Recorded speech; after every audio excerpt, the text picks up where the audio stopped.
নাহিদ রানা ও শরীফুলের পর এবার পেশোয়ার জালমির জার্সি গায়ে জড়াবেন তানজিদ তামিম। আর পিএসএল খেলতে 6 ক্রিকেটারকেই এনওসি দিচ্ছে বাংলাদেশ ক্রিকেট বোর্ড।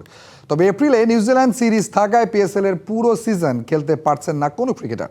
বিসিবির একটি সূত্র নিশ্চিত করেছে এনওসির সময়সীমা সবার জন্য এক হচ্ছে না। 5 ক্রিকেটার 12 এপ্রিল পর্যন্ত এনওসি পেলেও পারভেজ ইমন পেতে পারেন 21 এপ্রিল পর্যন্ত।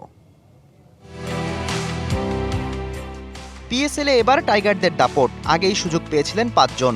এবার পাকিস্তানের বিপক্ষে পারফর্ম করে যুক্ত হয়েছেন তানজিদ তামিমও। নাহিদ রানা শরীফুলের সঙ্গে পেশোয়ার জালমির জার্সি গায়ে জড়াবেন টাইগার এই ওপেনার। সেই সাথে প্রত্যেকের অংশগ্রহণ নিয়ে ধোঁয়াশাও কেটেছে। যদিও এনওসি যে পাচ্ছেন রিশাদরা তা আগে থেকেই অনুমেয় ছিল। তবে আফগানিস্তানের কাবুলে পাকিস্তানের বিমান হামলার পর এমন খবর ভেসে বেড়াচ্ছিল আফগানরাও পাল্টা হামলা করতে পারে। সেক্ষেত্রে বিসিবি ক্রিকেটারদের পিএসএল খেলতে দেবে কিনা তা নিয়ে দোলাচল দেখা দিলেও অবশেষে সব শঙ্কাই দূর হয়েছে।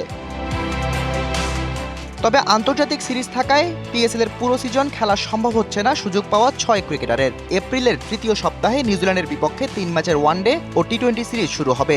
দল এখনো ঘোষণা না করলেও 6 ক্রিকেটারই যে নিউজিল্যান্ড সিরিজে থাকছেন তা অনেকটাই নিশ্চিত। কেননা দলের শক্তি নিয়ে কোনো আপোষ করতে রাজি নয় বোর্ড। এবার নগদে পাচ্ছেন হেলিকপ্টার অফার, তাই কেনাকাটার পেমেন্ট নগদে করুন আর বুঝে নিন 2000 টাকারও বেশি ক্যাশব্যাক সহ হেলিকপ্টার রাইড। পেমেন্ট শুরু করুন আজই। বিসিবি সূত্র বলছে এনওসির সময়সীমা সবার জন্য একরকম হচ্ছে না। আপাতত 12 এপ্রিল পর্যন্ত বলা হলেও ওয়ানডে সিরিজে ডাক না পাওয়া ক্রিকেটারের সময়সীমা আরও কিছুদিন বৃদ্ধি পাবে। এবারই সর্বোচ্চ সংখ্যক বাংলাদেশি ক্রিকেটার খেলছেন পিএসএলে। লাহোর কালান্দার্সে মুস্তাফিজের সঙ্গে খেলবেন ব্যাটার পারভেজ ইমন। অন্যদিকে স্পিড স্টার নাহিদ রানা ও শরীফুলের সঙ্গে পেশোয়ার জালমির হয়ে মাঠ মাতাবেন তানজিদ তামিম। আর লেগ স্পিনার রিশাদ খেলবেন নবাগত দল উইন্ডিজে।